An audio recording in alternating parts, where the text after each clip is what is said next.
becomes a football game. The enthusiasm and the game will carry along at 100 miles an hour for perhaps the whole of the first half and perhaps 10 or 15 minutes of the second half.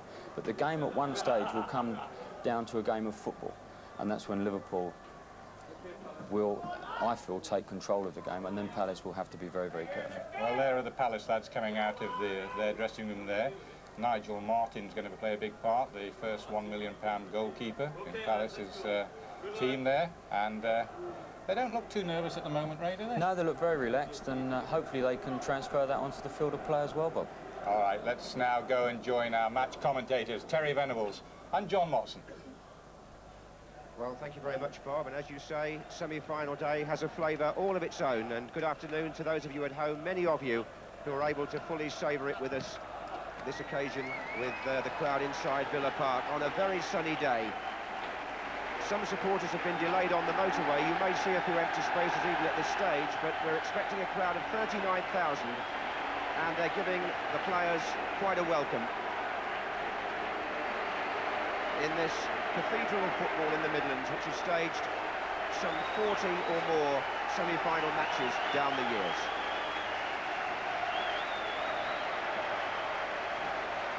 Liverpool will be playing in their chain strip of all grey because Palace won the toss to wear their normal colours.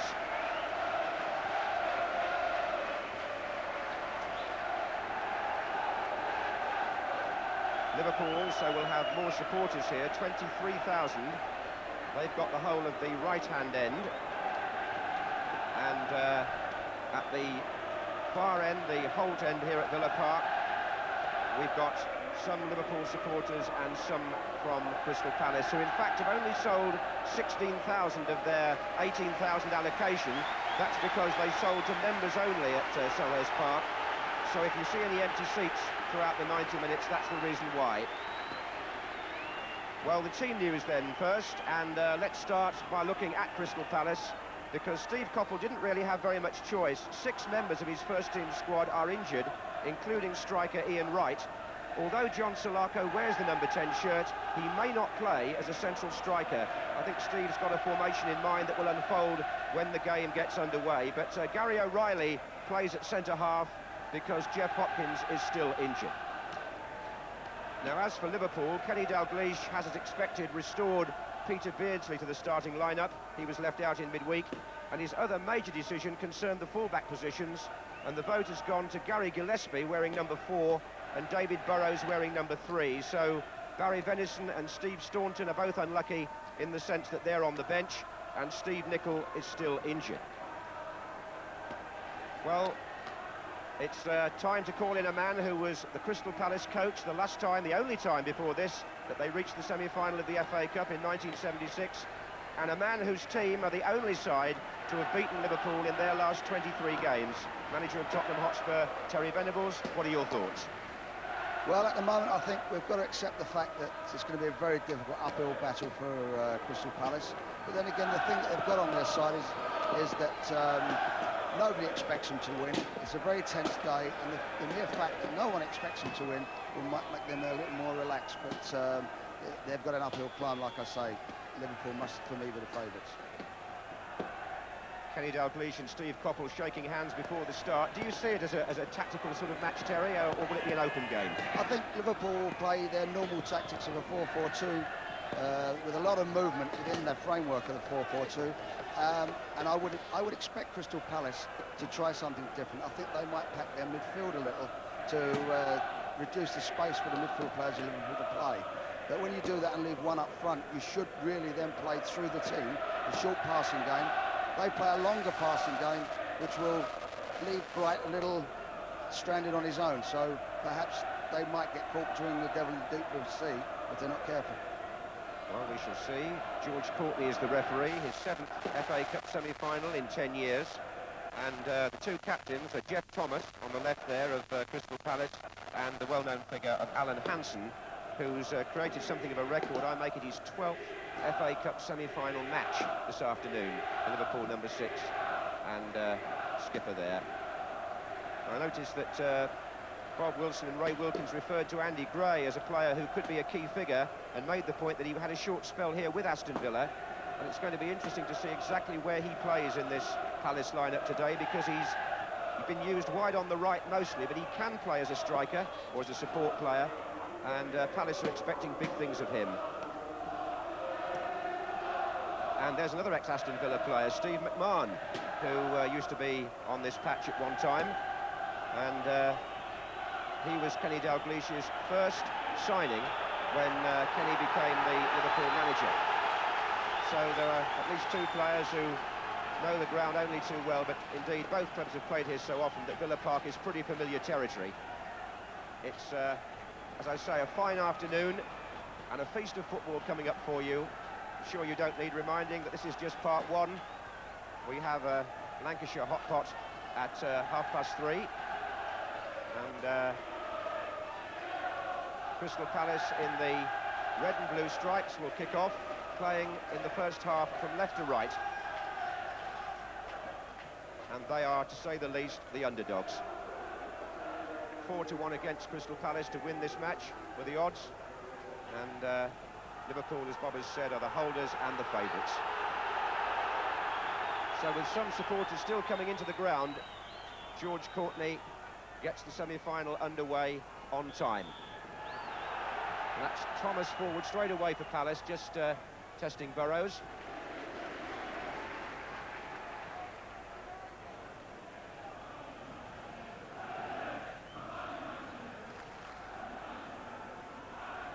And it looks to me as if Salako is going to play over on the left for Crystal Palace, and it may be Phil Barber that's up with Mark Bright. That looks like the early formation. I'll get a word from Terry in a moment on that as we work out exactly what the tactics are. That's Jeff Thomas. Here's Pardew with McMahon. Thomas again. And Gary Gillespie gets forward menacingly for Liverpool. Surrounded by red shirts, but he almost found a way through. That was Andy Thorne. Terry. Well, I see immediately, I think they're going to play three at the back. Shaw will join O'Reilly and Thorne at the back, and they're pushing in tight on the wide players. They're marking across the midfield very tight, and they're going to play Andy Gray up front with Bright and Barber pushing on the left, so they're going to play it as tight as they possibly can. Yes, with John Pemberton, the number 2, detailed to mark John Barnes by the look of it also. Here's Hussein. There's Gray, but it's a foul. So Gray will push up when he can to support Bright, and so too will Barber. But as far as central strikers are concerned, Mark Bright having to plough something of a lone furrow, I would think. Here's Burrows. Russian Beardsley in the middle, so is Barnes. Ray Houghton pulling at the back. Didn't quite middle that.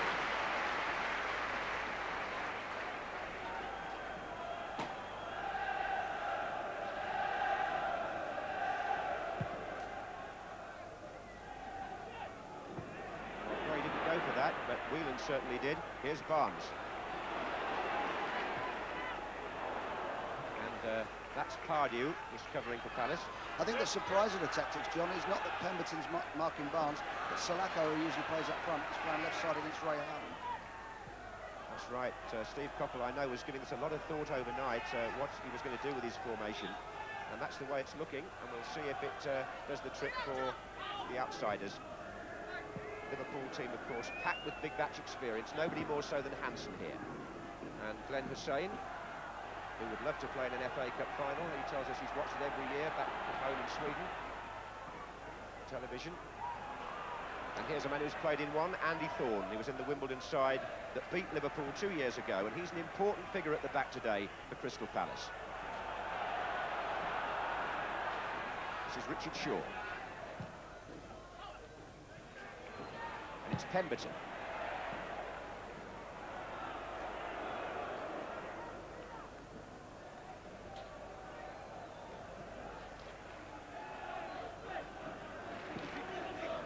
So Hansen bringing the ball out from the back, and Burrows has made the run. Liverpool have got plenty of players forward again, and Rush sneaking in. This is a terrific move there. Barnes is tight mark, just run away and took Pemberton off the line and left the space down the left-hand side for Burrows to come into quite easily. This is what they've got to be careful of.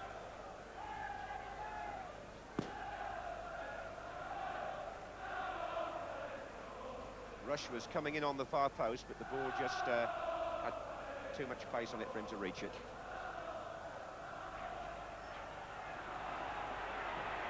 Forward by Thomas.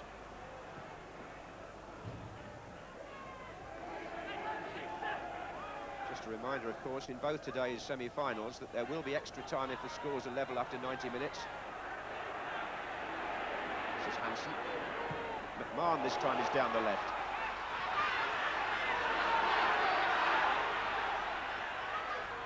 Barnes. Rush coming near post now. And Houghton's there. Didn't drop for him. Nor for Whelan. A really inspired run by Jeff Thomas, the Palace captain. Made lots of ground from his own penalty area. Here's Gray. Good challenge by Hansen. Now Barnes. That's Shaw. This is Barber playing on the left. In fact, Palace have got 2 or 3 naturally left-footed players in the side. There goes Bright. He's kept the ball in. Trying to find Pardew. This is Salako, number 10. Wants to find Barber again. And the referee has given the free kick against Ray Houghton. So it's a promising moment for Palace, because there is a feeling if they can get at Liverpool, it may be from set plays. And Andy Thorne and Gary O'Reilly have both gone forward. Salako to curl it in. Thorne, O'Reilly and Bright queuing up. And Andy Gray's now gone across to take over.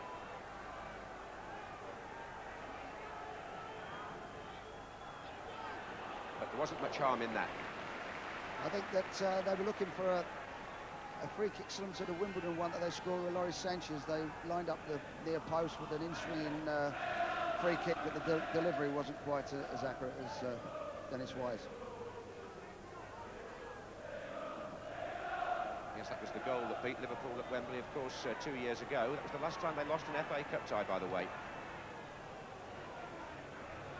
Here they are again, chasing the double of League and Cup. Beardsley running out of space.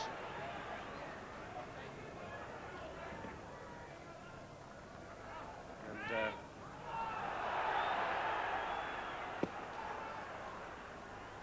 fine setting this for a big match, Villa Park. It's Gillespie with Barber.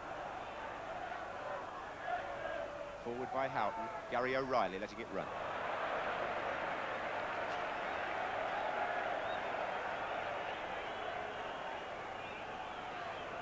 Well, I think they're competing very well in the early stages of the game, Crystal Palace. They know they've got to. I'm concerned that they're going to pull them all over the place and get the spaces down the wide areas.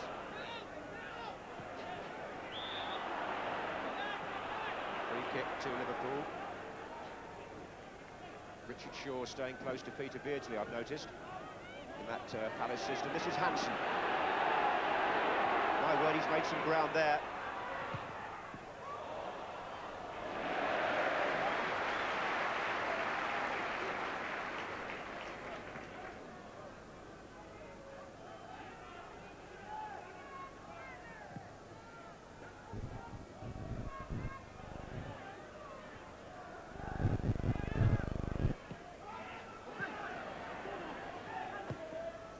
Gray.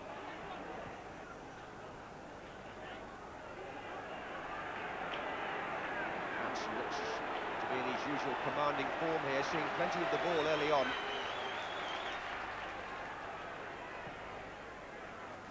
McMahon. Now it's Houghton. Gillespie's gone down the right for Liverpool. Beardsley. Offside, Gillespie. That's the areas we're talking about. They're running their tight markers off the line so that the fullbacks can get in. And I think Gillespie has got to really justify his position today, because it's, as you said earlier, Barry Venison, I think, has played in every cup round this year's cup ties. And I think that it must be a big disappointment for him. But If he comes in, Gillespie's got to justify that, and I think he's got to get down that line a lot. Gillespie did score, of course, in midweek against Wimbledon from that right-back position. That's Thomas. And here's Rush with O'Reilly. Thomas is in there again. They really have settled down, John, very quickly, Crystal Palace. I think they're going about their job well, and they don't seem, right throughout the team, to have any nerves at all. Well, there was a question mark about whether the occasion would get to the less experienced side, but as you say, they look happy enough at the minute. That's Gray. Here comes Mark Bright. Pardew in the middle with Gray and Barber. That's Pemberton's cross, and John Salako on the far side will reach it.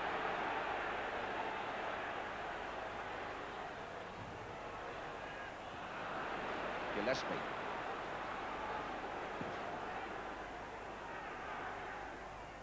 This is McMahon to Rush.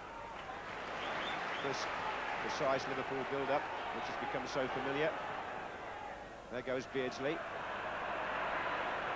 But there's no inferiority complex about this Palace side. Although they lost 9-0 at Liverpool earlier in the season, everybody's made so much of that. It's almost had a counter reaction, I think, in the Palace camp.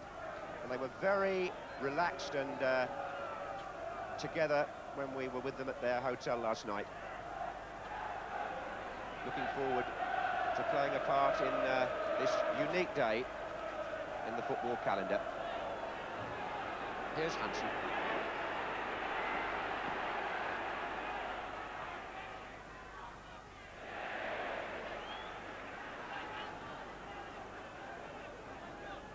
Whelan.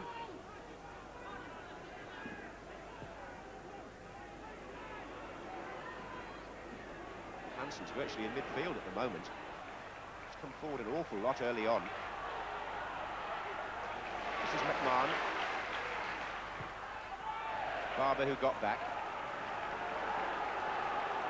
Hansen really has been pushing on at every opportunity. Burrows. Here he is again.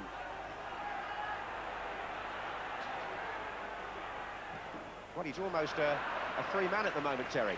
Yeah, he's coming through because they're playing Bright in the middle, and Barber and Gray are taking the fullbacks. So the spare man is, in actual fact, Hansen. And if the midfielder of Liverpool run forward, he will leave space for him to come through, and he's taking good little sneak positions in behind the forwards to get into good attacking positions. Well, that's obviously what Kenny Dalglish had in mind, and that's Pemberton with Barnes. Here's Beardsley. Ronnie Whelan well forward. Rush. Thomas. McMahon. Houghton. For Salako. Here's Bright. Gray. He loves to run with the ball, Andy Gray, but he had too many grey shirts around him there. This is Whelan. Houghton. Andy Gray is a danger. He's very dynamic. He's a little bit hit and miss in time, a little bit inconsistent. He's inclined to go by 3 or perhaps fall over the ball, but he certainly is a danger. He's up and down that field, and they've got to keep an eye on him.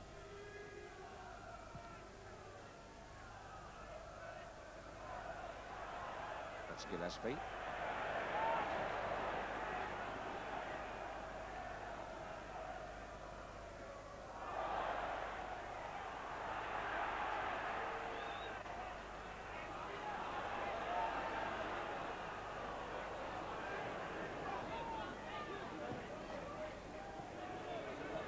Once again, Hansen starts to build up for Liverpool. And there goes Barnes. Pemberton the marker.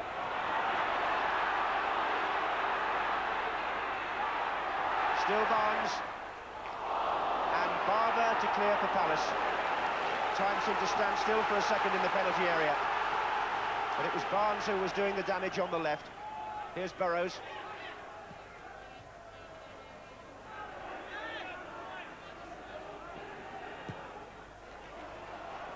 This is Beardsley.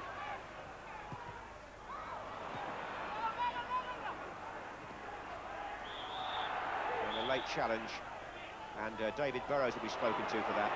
Well, they're catering for most things, Crystal Palace at the moment, John, but when you get John Barnes with the ball at his feet, 1v1, there's not a lot you can do about that.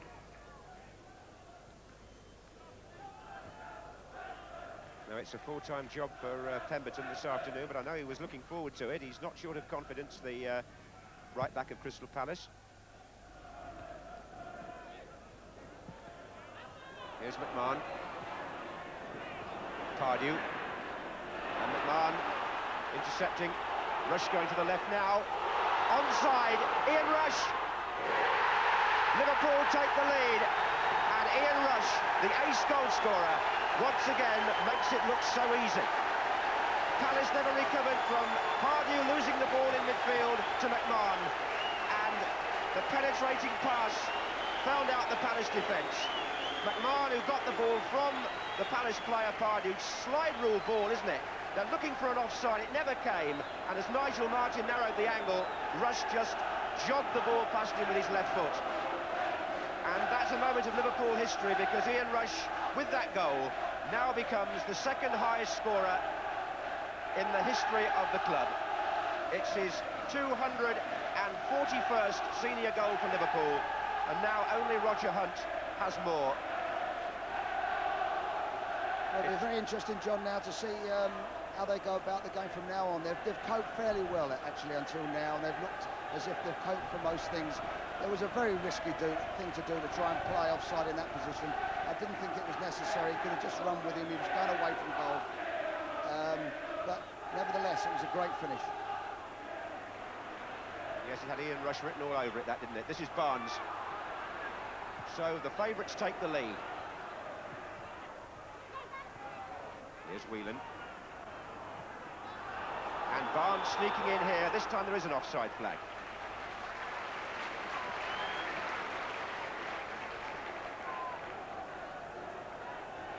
So after a quarter of an hour, Ian Rush, with his 32nd goal in the FA Cup alone, puts Kenny Dalglish's side in charge in this semi-final.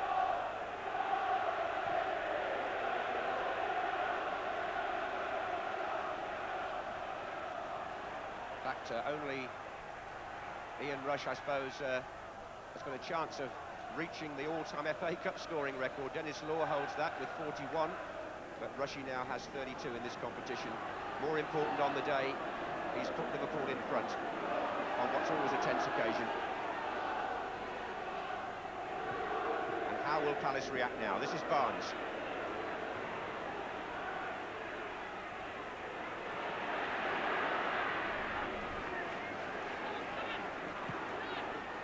Beardsley, I think Shaw slightly lost his footing there, but he recovered well.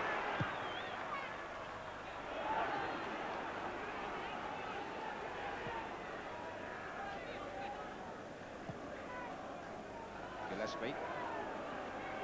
I think the run that Rush is making behind Thorne all the time is a constant worry to O'Reilly. He doesn't know whether to go with him or play him offside.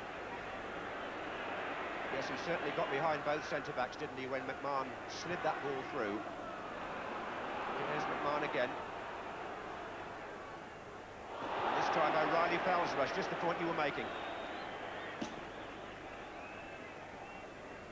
I know that, with no disrespect to Gary O'Reilly, Steve Coppell was disappointed that Jeff Hopkins wasn't going to be fit for this semi-final. He's had some Achilles trouble.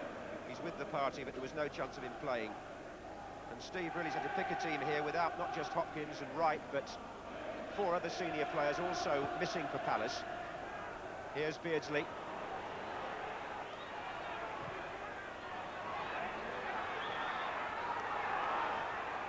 That's going to be a Palace free kick. They're also without the likes of Eddie McGoldrick, David Burke, Mark Dennis, Alex Dyer, and they really were down to their last 13 senior players. And now they're a goal down too.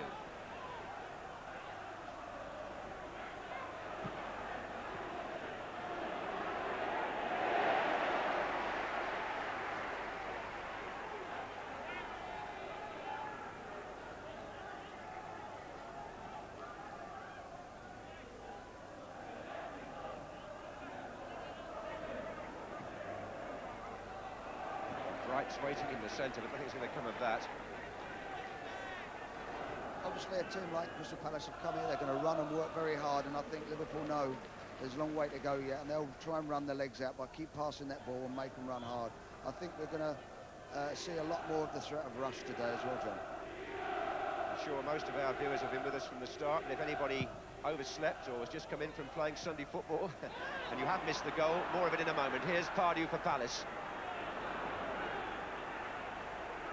It was a typical Ian Rush effort. Nice tidy finish from a through ball by Steve McMahon. So it's 1-0 to Liverpool.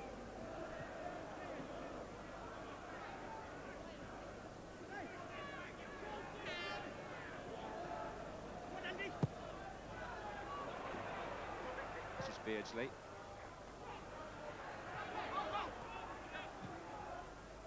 Barnes.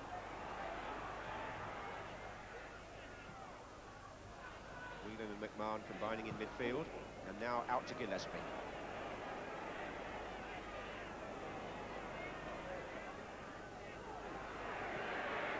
This is Hansen.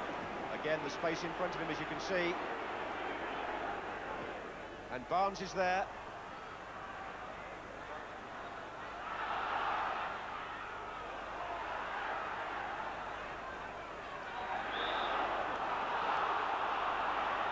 Free kick to Palace.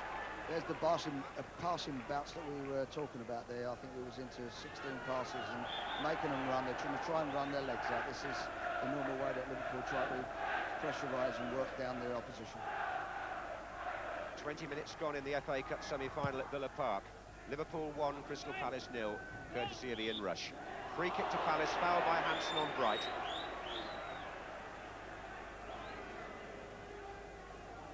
So O'Reilly will make his way forward here into the penalty area. Mark Bright has his arm up, and Andy Thorne will take the kick. In fact, Bright's got both arms up now, and so is O'Reilly calling for it. That was O'Reilly, but it was also Hussein. And John Salako still playing a withdrawn role on that left-hand side in this Palace formation, although we have seen him more often than not as a striker. Here's Gillespie, a bit tight with Thomas.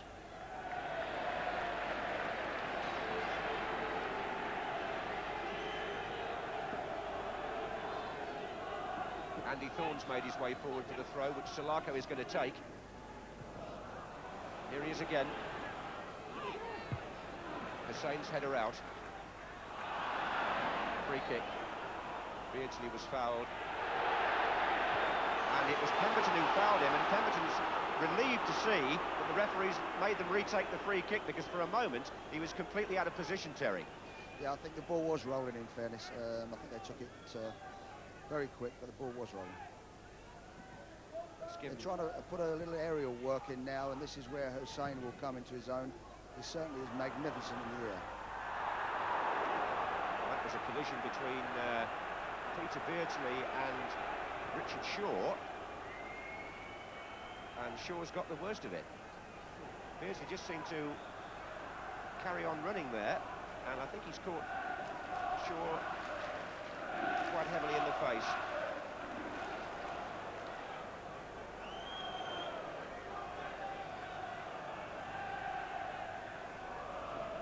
Just see as Nigel Martin comes out. Oh, I think in the end, I think the collision was with his own goalkeeper, Terry. Yeah, I'm sure it was, yeah. But it is quite interesting that Barber's playing that left-hand side to try and stop Gillespie coming out, and Salako isn't in fact playing very deep. He is playing almost like an orthodox left-back, of course, when Houghton goes forward.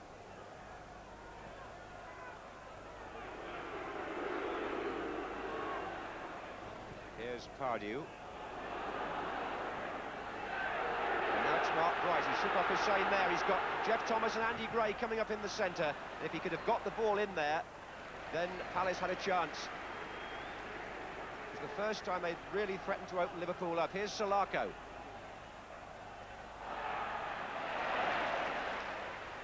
Ray Houghton busying himself on that right-hand side defensively. Then Whelan. Now O'Reilly. And McMahon. Burrows. And Ian Rush seems to have gone down injured on the far side. This is Barnes still. And now it's Burrows, and there's an offside flag up, but back on the halfway line there, Terry. I think it was Ian Rush that got injured.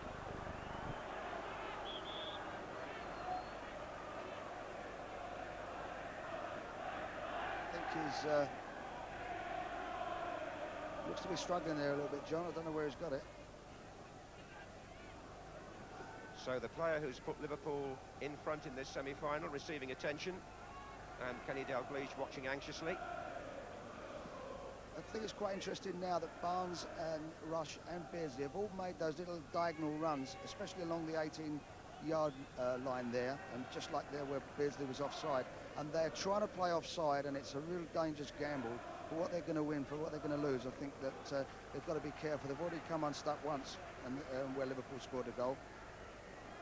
And the way he's moving today, Rush, that looks like the way only way he's going to get stopped. I think he's a bit like Marco van Basten when you said the other day the only way to stop him is to tie his legs together. Or bust it between his knees, John, something like that. Well, the applause is for Ian Rush. He's back on his feet, and he seems to have this happy knack of scoring when it matters in the FA Cup, doesn't he? 2 in the final on 2 occasions, and 1 today. With 25 minutes gone at Villa Park, Liverpool lead by that goal.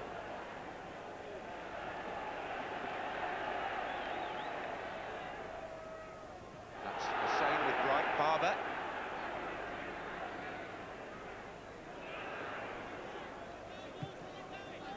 I think Palace have only ever beaten Liverpool on 1 occasion in the last 18 meetings, back in 1971 at Selhurst Park.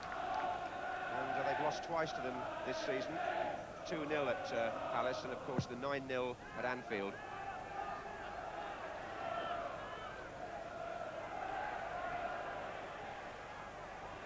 So this semi-final up to now has gone according to the form book. Well, I think it has, but I think we can still say that they've set about the job well, and I think they're doing quite well at Crystal Palace. Obviously disappointed to be losing, but they're still in the game up to now. It's a mistake by Thomas, which has given Liverpool possession again. Then McMahon. Beardsley brings Burrows into the game. Barnes has made a run through the inside left channel.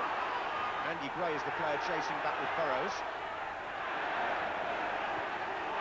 Did the job pretty well, and then Burrows fouled him. That's the second offence by David Burrows, and George Courtney's already had a word with him once.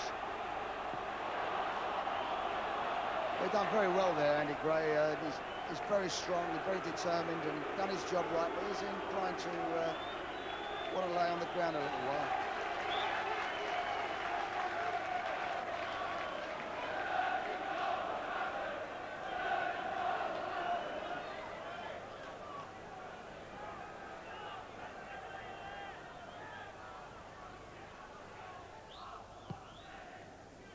Aimed towards Mark Bright.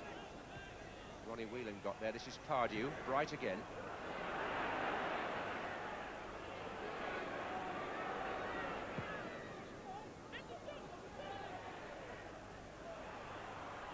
And there's Hansen now with Bright, who gets the ball in, and Hussein's in trouble against Barber. It's a corner. Well, he recovered well. Corner to Palace now. Have they got a chance with Thorne and O'Reilly going up? Thorne into the near post position, O'Reilly behind him, Bright taking the far post. That's the lineup. And O'Reilly with Grobbelaar, who punched well. But here's Salako.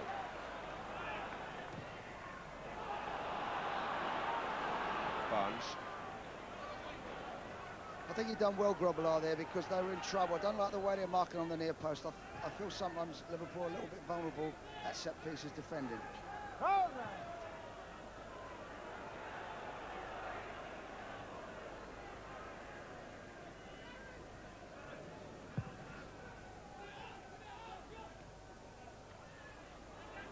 For anybody just coming in late, Liverpool lead by 1-0 to 0. The scorer, Ian Rush. But a feast of football for you to look forward to today, of course. Here's Barnes. Sure, our audience includes whole host of professional players and managers. All of whom have played a part on the road to Wembley in some shape or form, no doubt. Here's Palace with Barber. Looking for Bright, who'd pulled away from Hansen, but Burrows came in with a covering header. They're really sticking at it, John. I think they're working tremendously hard at Crystal Palace, and I think that really, if it, just for that one moment, they still could have been this as a goalless draw. I just feel now that they've got to get a bit of joy, perhaps a goal before half-time, which will give them the real lift that they need. Yes, they did contribute to their own downfall a bit on the goal, because it was when Pardew gave the ball away to McMahon that there was no turning back then for Palace. The defence was split with one pass. Here's Beardsley. But Jeff Thomas is having a good match in midfield, number 8. Really leading the side well. In actual fact, the passing has been quite good today, Liverpool. Not quite as we expect, and they've been caught in possession quite a few times, owing to the fact that they're pressing the ball, Crystal Palace, very hard. Now, Ian Rush, who we saw injured about 5 or 6 minutes ago, cannot carry on. So here's an unexpected change in the proceedings. Steve Staunton is going to come on. And the man who scored the goal by which Liverpool lead will play no further part in this semi-final. Disappointed Ian Rush. Perhaps we won't be seeing some more danger of Ian Rush after all. Free kick to Palace. O'Reilly's up there. Grobbelaar comes out. Here's Jeff Thomas. But George Courtney has whistled. Now then, let's have a look at what Liverpool are going to do. Steve Staunton is wearing 14, and he's taken up a left-hand side position in midfield, and I think that means Barnes up front with Beardsley, don't you, Terry? Without a shadow of a doubt, yes. And he really was looking sharp today, Rush. And I think he was going to give him... They won't be sorry he's gone off, I shouldn't think. Well, John Barnes, of course, used to that central striking role. Indeed, he played there in midweek against Wimbledon when Beardsley was omitted. So, indeed, we'll watch that closely, because some people, of course, believe he might even be pushed up there for England, matter of opinion. Here's Barnes again. McMahon looking for Beardsley. Richard Shaw's got to be quick here. He is.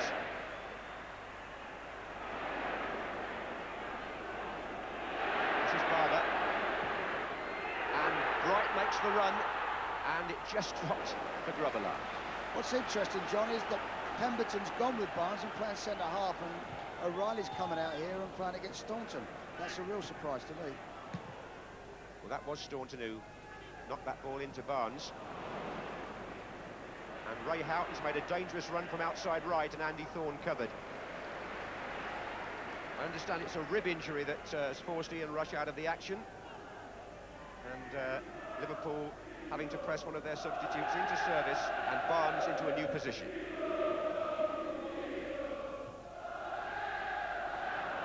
Beardsley. And here is Steve Staunton. He played against Wimbledon on Tuesday in this left-sided role. Andy Gray. Well, Burrows has now committed 3 fouls, and he knocked Gray down, but he also hurt himself on that occasion. In fact, I think the Liverpool man is probably in a worse state than Gray. I don't think Barnes will have any problem moving into a central position, John. I just feel that O'Reilly might feel a bit more strange going out to the right back to Mark Staunton. Well, O'Reilly's now gone forward for the free kick, so has Andy Thorne. They're the 2 players helping out Mark Bright in there for height.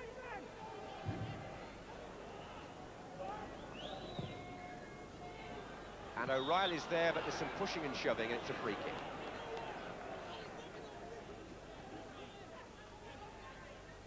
I'm just wondering whether they've obviously been told to mark those players, and they've stayed with them. I think they've got word onto them now for Pemberton to go back to the right-back spot. Yes, he's moved back across now to cover Staunton, as you said, and Shaw is still shadowing Beardsley in the centre. Here is Pemberton, in fact, back where he was.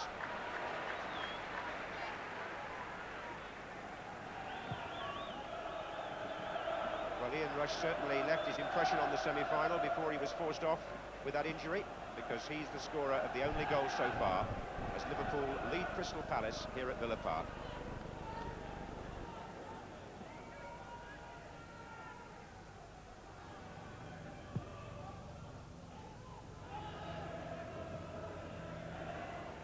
Silako. Bright.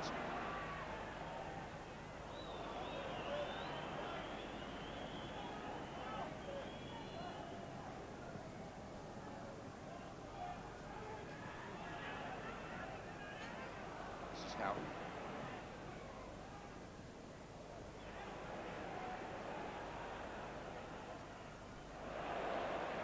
Just over 10 minutes to half-time here. And as you can see, there are a few empty seats on that far side. That's because, as I said, Palace didn't sell their full allocation of tickets because they were restricted to members only.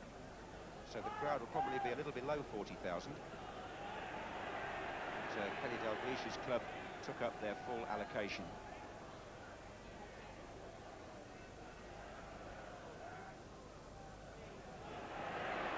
O'Reilly gets the better of Barnes and starts Palace moving. Good ball too. As Jeff Thomas well forward. O'Reilly again. Solako.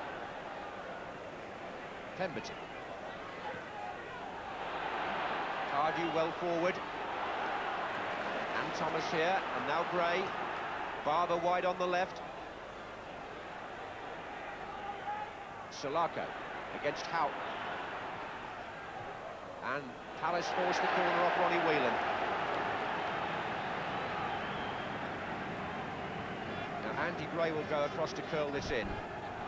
And the plan will be to try and get the flick on, I would think, from either Thorne or O'Reilly at the near post. 6 and 5. Phil Barber almost on the line.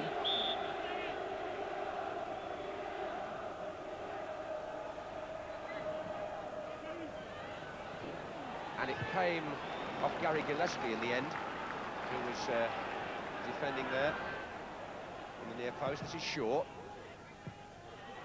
Pardew and Thomas combining. Barber didn't quite get that round the defender.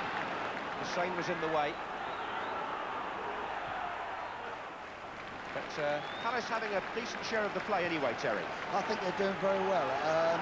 They're certainly not out of the game yet. If they can pressurise them the way they are and make them give the ball away, they've got a chance to get some encouragement from that. And certainly at corner kicks, I just feel that they might have a bit of good fortune on that as well. But with 36 minutes gone, it remains Liverpool 1, Crystal Palace 0. Ian Rush, the goal scorer, off the pitch injured and replaced by Staunton. This is Burrows, the flag's up. Ball was out. It's a throw-in. George Courtney was in charge of the Marseille-Benfica European Cup match in midweek, and he's also off to the World Cup to be the English referee in Italy. And up to now, the players have given him no trouble today. Match being played in a good spirit, and up to now, going Liverpool's way. Pemberton. Pardew.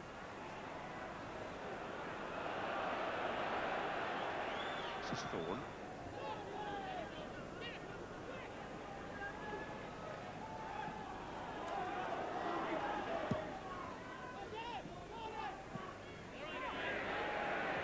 Pardew did well there against Barnes and Whelan. This is Bright back to Pardew.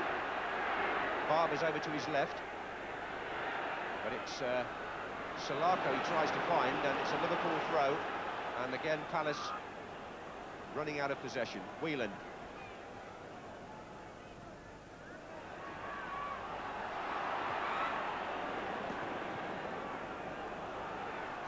And again.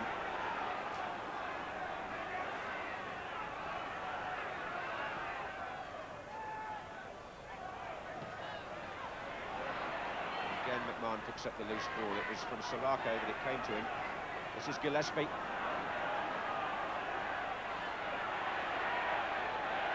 It's still Gary Gillespie. Barnes is waiting in the centre. Staunton's joining in there now, and Liverpool force a corner. 7 minutes left in the first half. Ray Houghton's going to take it. Glenn Hussain is making his way forward from the back. Mark Bright coming back with him to mark. Barnes. Thorne. Gray. Hanson. Beardsley.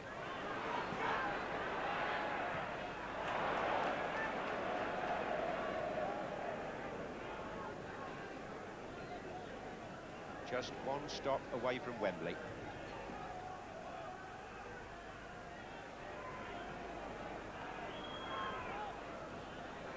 Gillespie for Liverpool.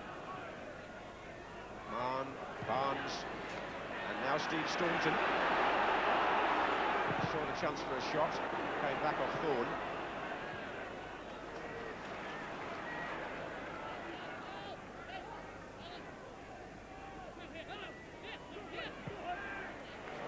Burrows. And Barnes didn't read that.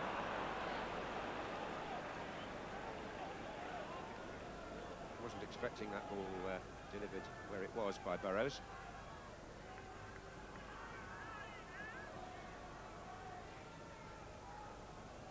So 5 minutes left in the first half here at a sunbathed Villa Park, with the second part of our double bill to come up this afternoon.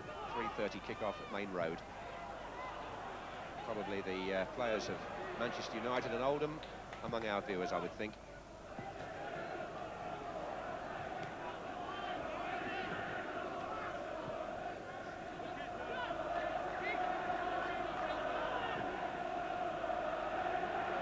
Right. Two to beat there.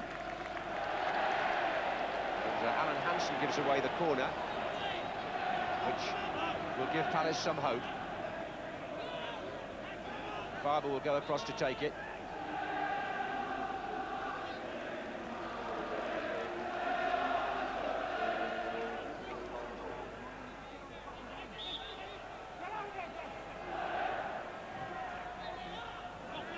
So Riley jumping, but Grobbelaar took it so cleanly. Bruce Grobbelaar hasn't conceded many goals in the FA Cup. One of them, of course, scored by our guest today, Ray Wilkins, in the last round. But there was no possibility there of Grobbelaar doing the same thing as he did then. Took it very comfortably. Here's Beardsley finding Staunton. O'Reilly with Barnes.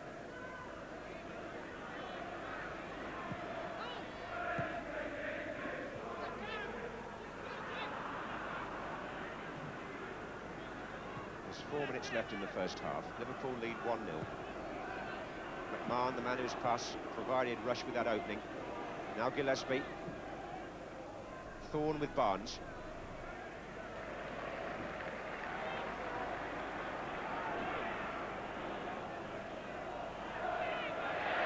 Barnes wandering across to the right now and causing Palace some concern.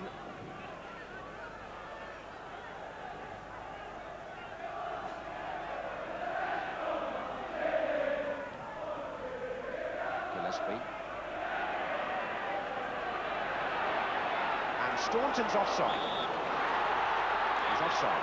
That's that same run again there, John. They're just trying to get across the back of the defence. And it did look offside, mate.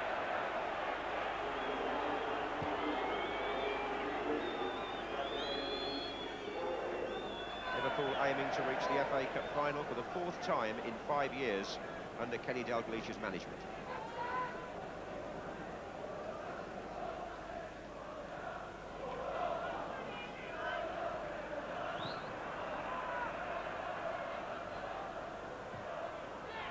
This is Pemberton for Palace.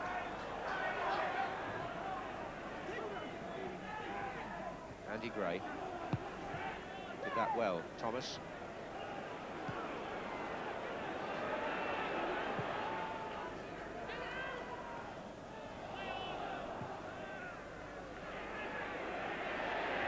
Cardew. Barber. Salako out left.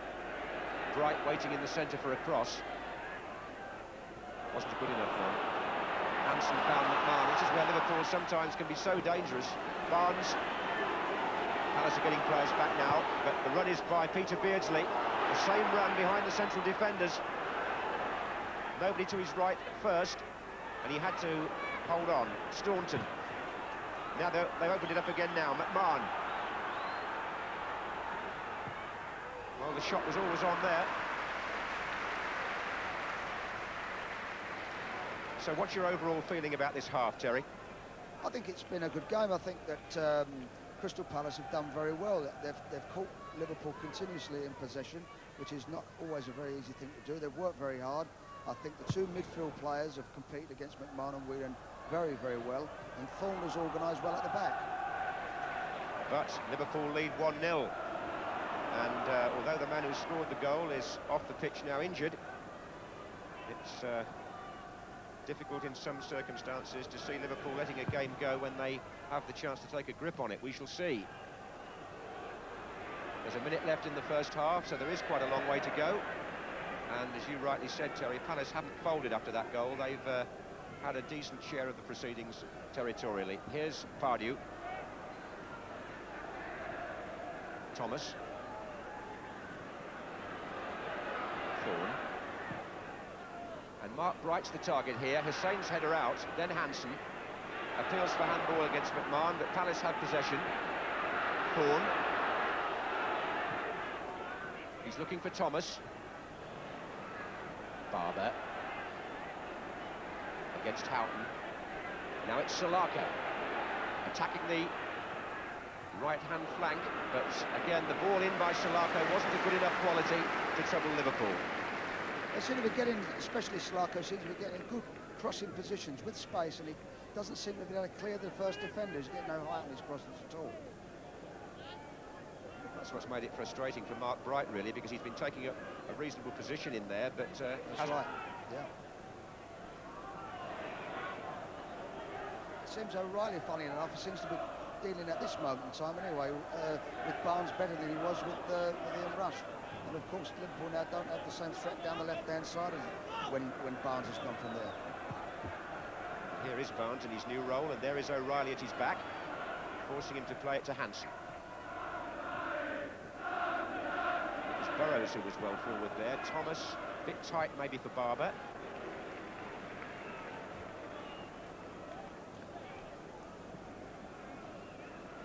So we're in time added on for stoppages at the end of the first half in this first FA Cup semi-final of the day.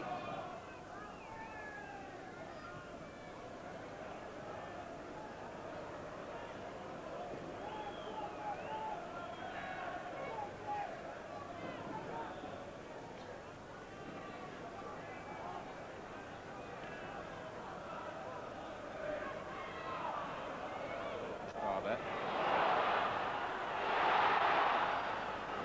Expectant shouts from Palace supporters who thought that Mark Bright might find a way through.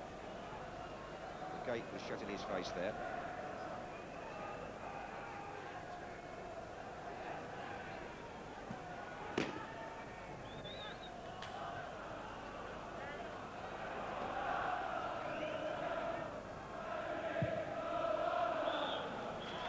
So the first half draws to a close with Liverpool, the holders and favourites, leading in this FA Cup semi-final. A goal scored on 15 minutes by Ian Rush, which puts Kenny Dalglish in good heart, although Rush's injury soon afterwards meant a substitution. But the man who made the goal with a precise pass from midfield was Steve McMahon, and it's that moment, really, which separates the two teams, and that alone at half-time, as in this bright sunshine, they go back to their dressing rooms with the score: Liverpool 1, Crystal Palace 0. Well, Ray, I think Palace will be quite relieved that they're back in the game after an ominous first 30 minutes. That's right. I think the first 30 minutes Liverpool were quite majestic in actual fact, but their passing of the ball and the movement off the ball was wonderful to watch. Palace just weren't at the races, really. The last 15 minutes they've actually come back in the game, but I honestly feel they've got to try and get the ball in the Liverpool box as much as possible and follow up and play on the second ball. We'll talk a little bit more just very shortly, but meanwhile we're just going off to the newsroom just for a few moments. I'm Moira Stewart. Good afternoon. It's now thought that 135 people died in yesterday's fire on a ferry in the North Sea. Swedish firefighters are still trying to put out the blaze. Fire and salvage officers are still working to extinguish the fire on the Scandinavian Star. It's currently preventing them from getting on board. Only once they're able to do that can they begin to establish exactly how many people died on board the ferry.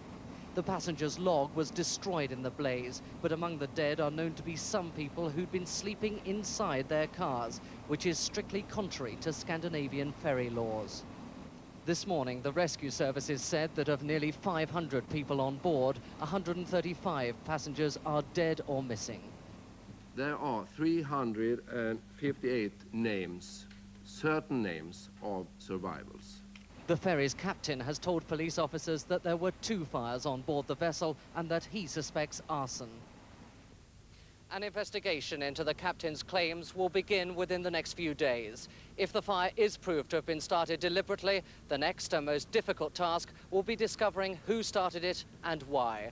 David Willis, BBC News, Sweden. More than 30 prisoners in Cardiff jail have barricaded themselves into one wing of the prison this morning. 130 prisoners were involved at first, but the Home Office says that 100 inmates have already given themselves up. Prisoners at Dartmoor are continuing their protest, which began yesterday evening. This morning, up to a dozen prisoners are back on the roof of D-Wing, hurling slates to the ground and smashing the skylights. There's no sign of a breakthrough in the negotiations. If anything, the prisoners are gaining ground. A handful have moved onto the roof of C-Wing, though the cells there are thought to be empty. Dozens more prison officers in riot gear have gone into the jail today. The governor says his men are trying to negotiate, though he has not ruled out the use of force. Clearly, one option that is available is the option of forceful intervention. I've been looking at that. At this moment, I am placing my faith in sensible discussion with the sensible people that are in D-Wing. The authorities here have turned off the power and moved a number of prisoners to other jails. They say at least half of those barricaded in D-Wing want to give themselves up, but there's no sign of that happening yet. At Strangeways, where the siege is now into its second week, the authorities are continuing their tactics of trying to wear the men down with a barrage of noise which continued overnight. This morning, ministers joined prison staff for a religious service in the Officers' Club. It was during the service in the chapel last week that the riot began.